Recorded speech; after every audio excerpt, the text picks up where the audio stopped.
So the year is 2013, and the NFL is a lot different. You have the Seattle Seahawks forming the Legion of Boom with Richard Sherman, Cam Chancellor, Earl Thomas, and Byron Maxwell dominating the NFL, having a historic defense, and winning a Super Bowl, dominating the Denver Broncos. But you also have the Denver Broncos taking the league by storm too with their historic offense. Peyton Manning had 7 touchdowns in Week 1 versus the Baltimore Ravens. But some things will always stay the same, such as the Houston Texans being 2-14, which was the league's worst record. But going back to things were different, one of the things that were very different were the Kansas City Chiefs. As we know right now, the Kansas City Chiefs are a high-flying offense. But back then they had a really great defense with 6 Pro Bowlers, but couldn't make it out the wild card round. And in today's video, we're going to be going through the 2013 Kansas City Chiefs and what happened.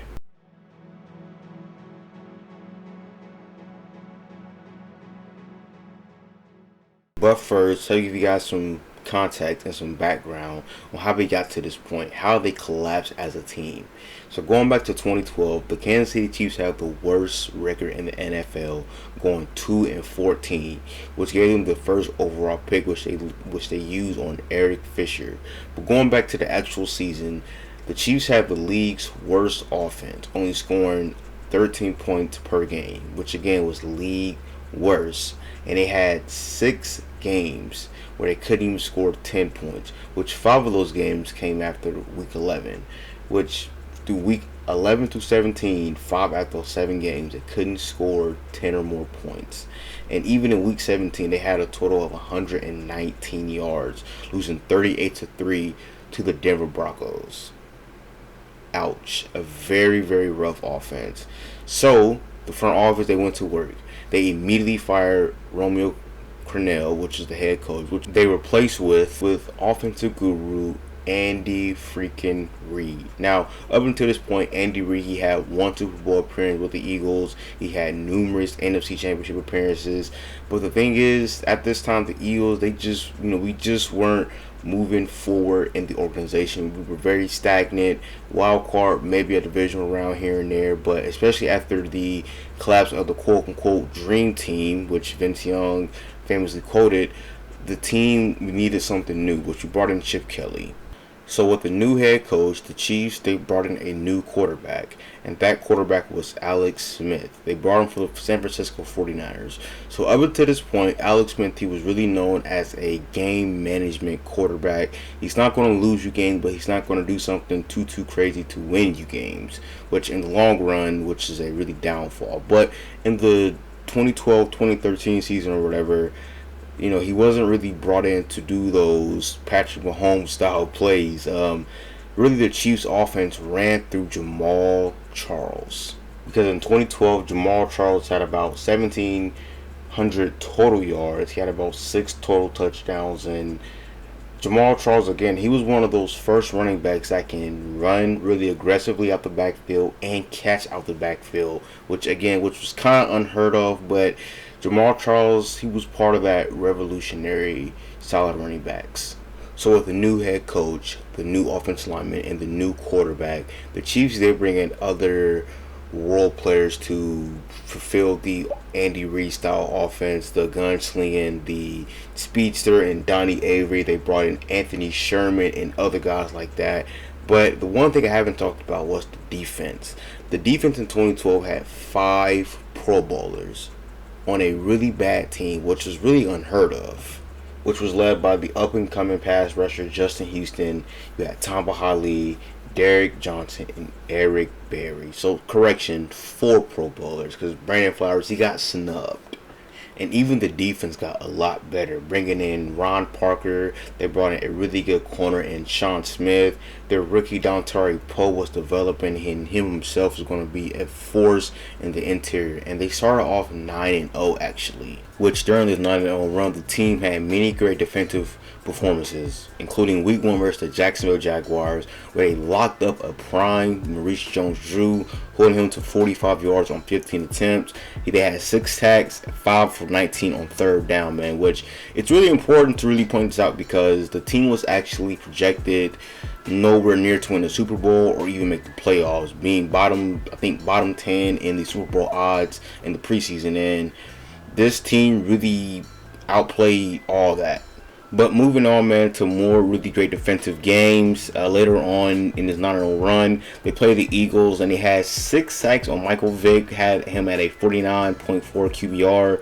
They had the ball for nearly 40 minutes to the Eagles' 20 minutes and 53 seconds, and they forced 5 turnovers. So again, this defense is playing phenomenal, and the offense, they're holding their end, scoring more than 20 points, obviously, as you can see, and the defense doing their job, giving the offense more opportunities and forcing turnovers, and that's really all what this team needed. So moving on to the last game that I want to highlight was versus the Raiders. They won 24-7, had 9 sacks, 4 for 15 on third down, and they held another really good running back in Darren McFadden under 60 yards, man. Again, this defense is just balling out, and the offense is holding their end of the bargain. At this point, Jamal Charles is going to win MVP at this rate. I mean, he's balling out of his freaking mind. If it wasn't for Peyton Manning scoring 7 touchdowns in week 1, and I think having the most passing touchdowns in the season up until that point, he probably would have won MVP. But moving on, man, so how did this team really collapse? So let's talk about that. But before we talk about that, I think it's really important to highlight the fact that the Chiefs only played one playoff team during this 9-0 run, and that was the Philadelphia Eagles. They won the division, but besides that, they really did not play anybody in the playoffs or any teams that were really Super Bowl contending teams. They destroyed the Jaguars and the Raiders defensively, and both of these teams won 4 games. They beat the Texans, they won 2 games. They beat the Browns, they won 4 games. I mean, they did not play really any playoff teams. So coming off their 9-0 run, they were on a bye week, and so they played the Denver Broncos in week 10 or in week 11, and that was their first loss of the season.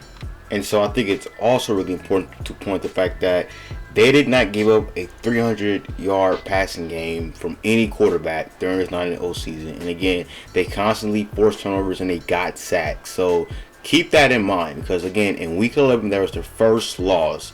And in week 11, Peyton Manning balled out, having 323 yards, 1 touchdown, a 94.1 QBR, no interceptions, no sacks. The Chiefs could not get to Peyton Manning this game, and they ultimately lost 27-7. And this is where the collapse started to begin. Okay, so after that week 11 loss, they will go on to play the San Diego Chargers, man. And in this game, Phillip Rivers had nearly 400 yards at 392. He had 3 touchdowns, only got sacked one time. In a young Keenan Allen, he had 124 yards on 11 targets and 9 catches, man. Ouch, man. Like, they did not get to the quarterback. And when you can't get to the quarterback and you're playing a gunslinging quarterback that can throw the rock around to really good receivers, this is the result. Nearly 400 yards. And Alex Smith, he had a really good game, actually. 294, 3 touchdowns. He only got sacked 1 time. And Jamal Charles, he did Jamal Charles things, man. And again, both the offense and defense has to click together for this team to win games. So after beating the Washington Redskins in week 14, they were 10-3, going on to play the Oakland Raiders. Now, as we all know, that week 15 game was a Jamal Charles classic, man. That was his best game of all time. He freaking balled out that day. That is one of the greatest games that we've ever seen so far in NFL history. But moving on to week 16, they played the Colts. Going into that game, they were 11-3. They still had a chance to win the division and possibly win the conference. They lost that game, which pretty much eliminated them from winning the division. They only had 7 points, and they had 3 turnovers. And to add salt to the wounds, they gave up 5 sacks. They only had the ball for 21 minutes and 40 seconds. compared to the Colts with 38 minutes and 20 seconds.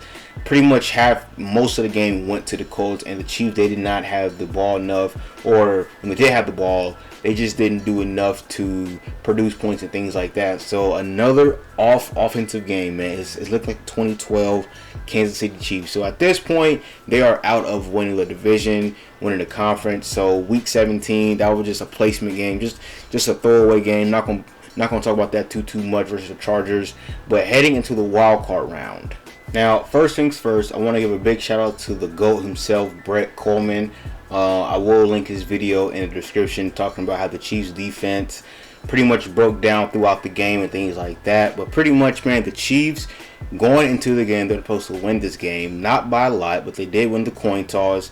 And as we all know, their first possession, the Chiefs would drive down the field in like 6.5 minutes, and they scored.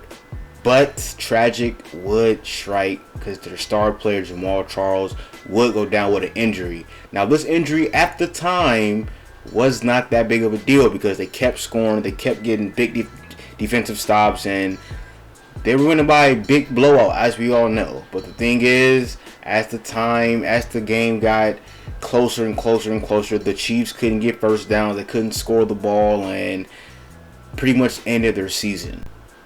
And a big part of why the Chiefs lost was because of Alex Smith. Now, in the fourth quarter, they had a lot of opportunities to shut the game down, get some first downs, and perhaps even score. And as you can see right here, it is 2nd and 8, the first play of the fourth quarter. Okay, and right here, it is a wide open touchdown, and Niall Davis just a bit too far. Now, I'm not gonna put this all on Alex Smith. I think if Niall Davis was a little bit faster, or I think he just ran a little bit too slow, it probably would have been a wide open touchdown for him. But that's one of the plays. Here's another play right here.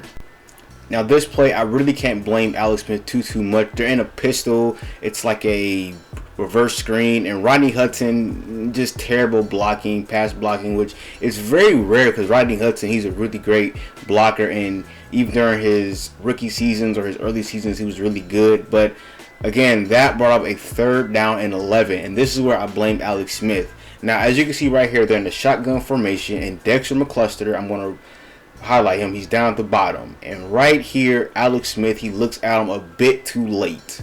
And I think my main issue is that we all know that Dexter McCluster, he was a speedster back then. I think he had the ball just a little bit sooner. He would have cut up the field a little bit sooner and probably would have juke some dudes here and there to get a first down to extend the play and extend the drive to possibly drain some more clock down and prevent the Colts from getting a touchdown. But quite honestly, I think this is one of the biggest sports collapses ever in like sports history, but it never gets talked about. This team never gets talked about. Only thing that really gets talked about from this game is just how Andrew Luck played. He kept his poise and he made a drastic comeback versus a really great team, man. And I want to talk about this team today because we never hear about this team and how good they were. It's just unfortunate circumstances, losing their best player on the team, and they just couldn't get it done. But hey, man, I appreciate you guys tuning into the video. Make sure you guys like, comment, and subscribe on the road to 50 subs, and we are out, man. Peace.